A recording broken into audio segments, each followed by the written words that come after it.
This show should have one of the phone numbers at the end, where it's like Women's Aid or whatever it is they've got in Australia, and it should ask if you know somebody in this position, call for help or call for advice or whatever. And I don't know if it has got it when you're watching it in Australia on the TV, but the thing that I'm watching it on doesn't have that. And actually, even I'm going to say again, this video is going to talk about subjects that might be triggering to some people, but just because abuse isn't physical doesn't make it okay. If you watched this on TV in Australia, let me know if any phone numbers or disclaimers or anything like that came up when you watched it. Stranded on Honeymoon Island, episode 7, and in the last episode we've seen that they were halfway through the experiment and they received a crate with a flare. If they let the flare go, it means get me the fuck home. Emily was 100% there for the love, Tom was there for a holiday. He told Emmanuel that he wasn't really attracted to Emily, he was attracted to her like he's attracted to his sister. So, she pulled the flare. Thank fuck. There's a woman on this show with a brain. She's like, I am not fucking wasting any more time with this reject. I was absolutely appalled at the fact that the narrator said one couple would be leaving. And I was like, one couple? Only one? Are you serious? Jess should have set that flare off before you can even say Bob's your uncle. And what made it even worse is that Sam was the one who was like, oh, I'm at my wit's end, I don't know what I should do, I'll have to think about it. He should have to think about it. What the fuck? And she's constantly like, oh, I don't really know what to do, like, when we're alone, we're getting on. No, you're not. He's constantly telling her what to do, what to say, what to think, who to talk to. He's so fucking controlling. And she is supposed to be a relationship coach. It's an absolute fucking joke. And she's actually mentioned a few times, you know, I'm thinking about what I would tell other people to do in this situation, but yet she's totally ignoring what she would tell them to do. She's ignoring what she's literally trained to do. She tells people what to do in relationships, even though she's not been in a relationship for years. It's an absolute disgrace. So she has somehow convinced herself that he's a good guy and she's not set off the flare. The rest of the couples are all wondering who set off the flare, and they find out it's time to go to Couples Cove, and they're all like, oh, I wonder who it could be, And let's be honest, they were all hoping it was Jess and Sam. Sam was still annoyed at being called out at Couples Cove by Emmanuel for not letting Jess speak, and he's still going on about it. So he sits her down and he's like, I want you to take the lead. I want you to pull at Danny and Emmanuel to the side. I want you to tell them this. Fucking controlling everything that she does. And she's like, alright, okay. Fucking pathetic. And that's the thing that gets me, right?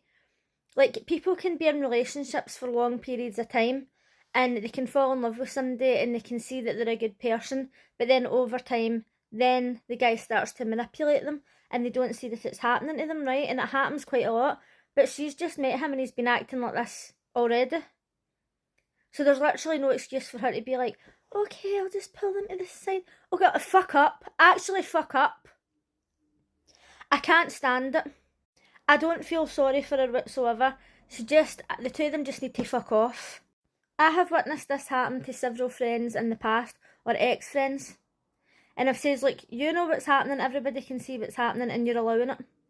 So when it leads to bigger problems down the line, I'm not the one you come to. And I know that people will say, oh, you're not a good friend. Right, okay, fine, I'm not a good friend. Because I cannot sit back and witness this happening to somebody while they just go, okay, alright, I'll just do whatever you say. Like, fuck off. Fuck off, I can't be bothered with it.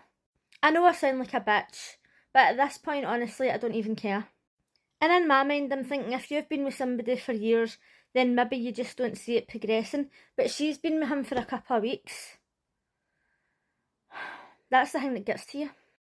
So anyway, they go to Couples Cove and everybody's wondering who pulled the flare. And I think when a lot of them seen Jess and Sam, they were like, oh shit. Here we go again. So Jess called Emmanuel and Danny over for a chat and everybody was like, oh fuck, here we go, right? And then the other girls called Jess over and Sam was raging and he's like, oh, I will not be happy until I speak to Emmanuel in private. Right? So then he brings up the whole situation again. He's like, oh, I want to have a private chat. And Emmanuel's like, no, we can chat at the table. And then he's like, what was it he says to him? He says like, open your ears or can you not hear me or something, dickhead. And I was like, dickhead, is he serious? Has he seen a manual? Does he know that a manual could bounce him up and down that beach like a fucking beach ball without even a second thought? It was embarrassing. I don't know how Emmanuel stayed calm. He's just like, alright, okay, I'm not going to speak to him in private. I want an apology. Calm as you like. I don't know where he gets his inner strength. So Emmanuel was talking to Byron and Sam was like, oh, you can have a private conversation with him, but you can't have a private conversation with me. And Emmanuel still stayed calm. I just says, listen mate, my name's not Jess. I don't jump just because you fucking click your fingers. But no, Emmanuel stayed perfectly calm.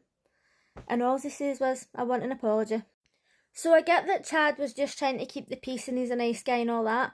But he was saying, oh, I respect Emmanuel and I respect Sam. And this gentleman just wants to speak to you in private. Gentleman? Where's the gentleman? Honest to fuck. It's one thing to try and keep the peace, but to turn round and call Sam a gentleman, what are you on? What the fuck are they drinking in that island? It must be strong. Thank God somebody in that island's got some balls.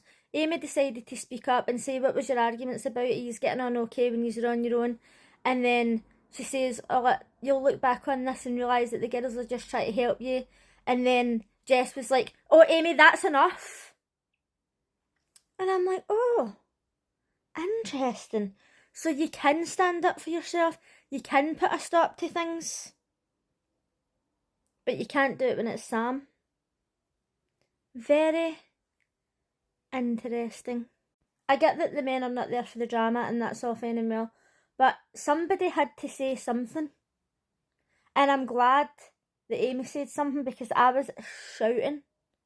Literally shouting at my TV like, why is nobody saying anything? Why are people allowing this to happen? And actually, why are the producers allowing this to happen? Well, we're on the topic of Amy and Mike actually. She's saying that she actually finds him funny and they're getting on a lot better. And you know what? I actually like Mike now. I never thought he was a misogynist. I just thought he was one of the guys who tries to be one of the lads. But in the clip for next time, it shows you that she brings up that when he spoke to Emily before, he asked her what underwear she had on. And it's like, this is going to be awkward. But it's really good to see that they're actually starting to enjoy themselves. You wouldn't want somebody to be on the island miserable for 3 weeks. I mean, I don't even want Sam to be miserable. I would rather he just got to fuck. So now I'm just about to go and watch episode 8, which I think might be the final episode. But let me know in the comments if you've watched it in Australia. Was there any sort of disclaimers or anything about Sam and Jess? Do you think there should have been? I know that a lot of people are going to say there was nothing physical or whatever, but that it's still abuse at the end of the day. And people need to be made aware of it because I think a lot of women think, oh no, he's not done anything physical, it's just words or it's just mental. It's abuse is abuse. Right, the sound's probably going to get took off this video again because I've said that, but let me know what you think in the comments. And as I mentioned in my last video, DV is a big problem in Australia, and this is why I think it should be highlighted even more. But I'll see you again next time. Bye.